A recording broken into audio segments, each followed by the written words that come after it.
si on se focalise sur des moments bien précis, des moments critiques de l'économie, de l'histoire et de la baisse notamment des marchés et comment la stratégie de hedge fund, la stratégie d'investissement alternatif réagit à ce moment-là.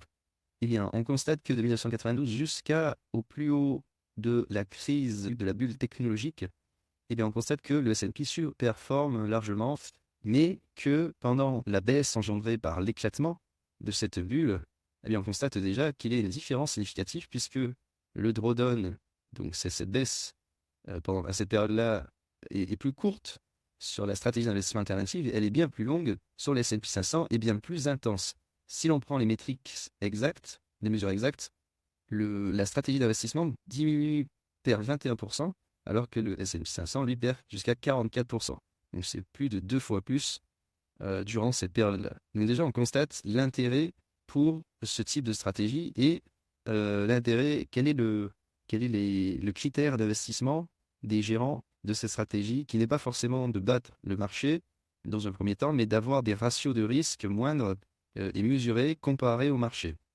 Donc si l'on continue d'étudier d'autres moments critiques de l'économie, donc il y a évidemment la crise des subprimes, le S&P 500 durant cette période donc vient perdre plus de 40%, il vient perdre jusqu'à 50% exactement, euh, à ce niveau bien précis, alors que nous, notre stratégie de hedge fund, de fonds d'investissement, la baisse subie au même moment, elle est de 6%.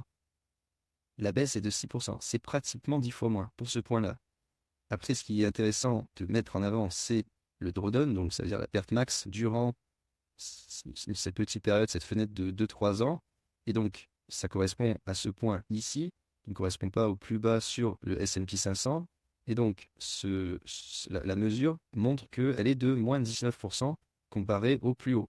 Donc, en investissant ici, notre position, notre capital de départ subit une baisse de 20%, puis ce serait remonté jusqu'à atteindre 0%. Donc, qu'est-ce que cela signifie? Ça signifie que les gérants, durant réalisation de la stratégie, ne cherchent pas à battre le marché, enfin, là c'est le cas, mais ne cherchent pas à forcément gagner de l'argent, mais au contraire, ils cherchent plutôt à diminuer en fait le risque de perte maximale. Et sur cet événement-là, on constate bien l'intérêt de ce type de stratégie. Enfin, petite contradiction, si l'on peut dire, on constate qu'actuellement, cette stratégie est plus ou moins en berne, en tout cas si on s'intéresse aux indicateurs de risque classiques, puisque pendant la pandémie, donc la baisse a été plus importante sur la stratégie d'investissement pure Alpha Fund 2, alors qu'elle a été moins importante sur le S&P 500.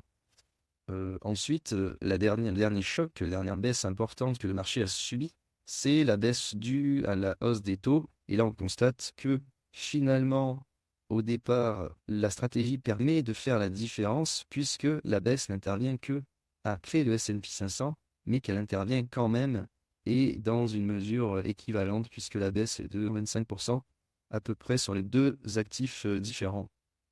Et que donc, eh bien, on voit la fragilité quand même, tout de même, de ce type de stratégie actuellement.